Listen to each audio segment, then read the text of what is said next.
What does a half-inch ball bearing and a plastic yogurt container have to do with geocaching? Well, I have this idea that if I cut out the valve off of that bag of yogurt, it looks like a flip-flop gate that I could add onto a maze with a piece of dowel stuck into the backside of the yogurt valve and then drilled onto a backboard, add a ramp, drill another hole in the plexiglass so that the knob can fit through, put the cap back on it. Now I have a turning valve, or pardon me, a gate that I could put on a ramp. And of course you can have this ramp zigzag all the way down the board and have the ball bearing follow a path of predetermined routes, and you have to figure out which way is the successful way. You can have the ball bearing fall through, or you could have the ball bearing roll over.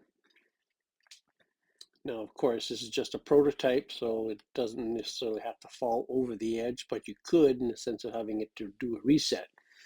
Another option is you can maybe capture the ball bearing and then bring it over to the appropriate spot that you need it to. The plan would be maybe as the ramps zigzag back and forth, you could have a hole in the backboard, which would be entering into a pipe, and then you could have that pipe carry over to another area of the board and come out again and continue on the ramps.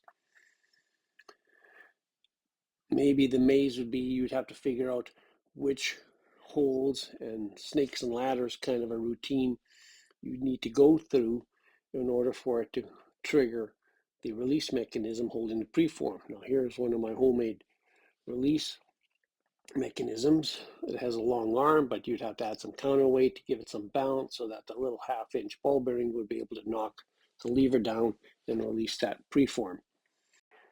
This is just a thought and an idea I have, so you can take and run with it or wait until I finish building what I'm working on. Thanks for watching.